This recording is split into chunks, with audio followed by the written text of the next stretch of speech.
Hello, how you doing? I'm going to talk today about the Nephilim. Now, there are a lot of umpteen videos about the Nephilim, but what happened in a nutshell is that the angels of God, Book of Enoch says about 200 came to the doors of men, had sex with them, and they produced these giants, what they call Nephilim. They could be anywhere 25,000 feet. I don't know. But a lot of people think that the angels just came down there and said, boo, to these women and said, boo, you're going to have sex with us. Bye.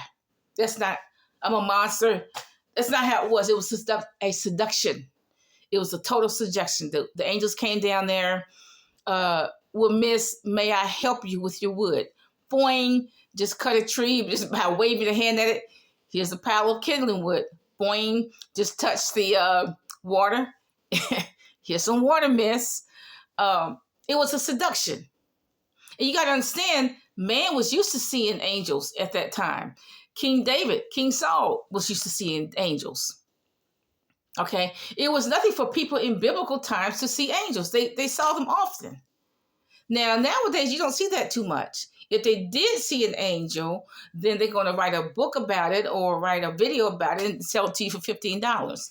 But people they don't interact like with men as much as I don't think they did in the biblical times. Like I said, King David and King Saul, they were used to seeing angels. David said he saw an angel over the threshing floor. He said he saw a huge angel over Israel with a sword. They were used to seeing angels, but not so. But back then, angels freely interacted with mankind, teaching them how to build houses, how to start fires, how to braid hair, how to embroider, etc., etc., how to build buildings. So they were freely teaching man things, I guess. That's the only thing I can guess, okay?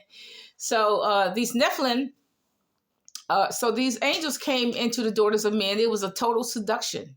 They were talking back and forth. They had a friendship first, okay? They had a friendship. The angels loved the women. I'm submit that to you. They were not only enamored with them, they loved them. I would submit to you that the women loved them too. I would submit. It was a total seduction. It was not, okay, I'm a monster. You marry me, we have sex. Bye. It's not the way it was. It was a seduction. Now, I don't know, from the time they ascended to earth and they met these women, I don't know how much time expired. These women had children. I don't know how scriptures not say how many children each woman had. Didn't say that. So we don't know how many. Now this is the first generation of Nephilim. We don't know how many were there on the earth. We don't know how long the relationship lasted between these men and these women. Did it last 1 year or 10 years? And then God judged them. Okay. Did these Nephilim, these creatures, did they grow up fatherless? We don't know that either. I mean, we don't know when God judged these angels, were these, the men, these boys grew up, they grew up fatherless. So that's why they went wild and tried to eat mankind. I don't know. But see, this is the first generation. So God destroyed them through the flood.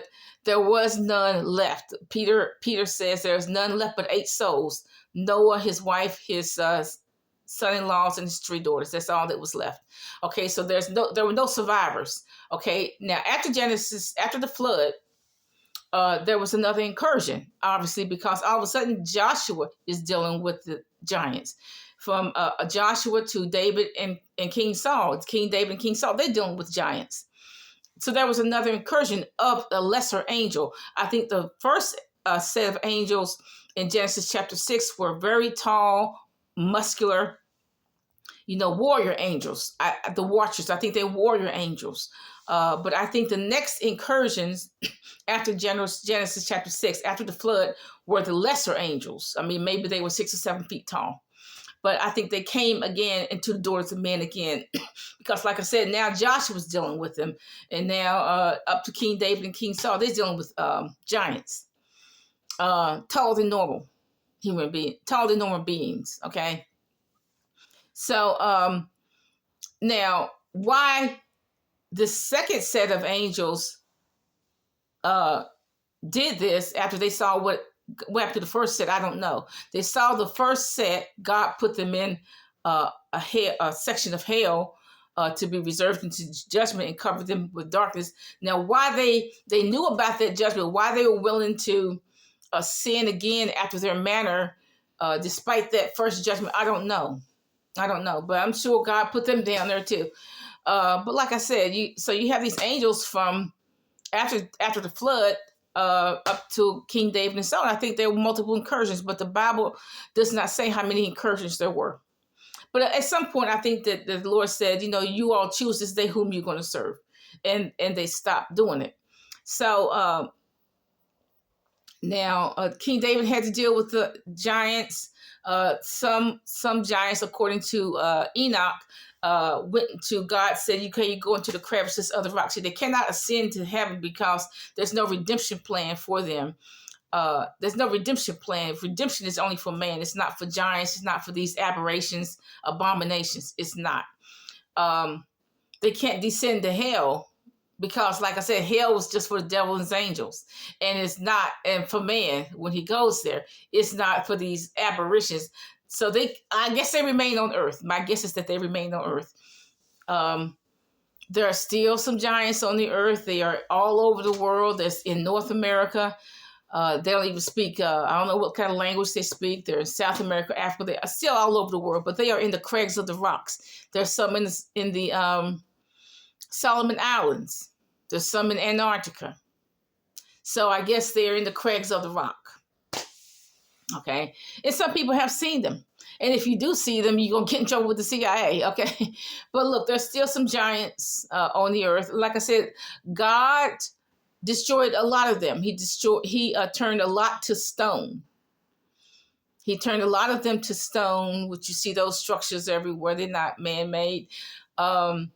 Some I think he destroyed but through a nuclear blast, because some of the giants that have their ears closed and so on. Nuclear blast, and some the angels did battle with because some have holes in their brain and so on. And some of them, when they die, their mouth is gaping open, which means, that tells me a very powerful angel had to kill them.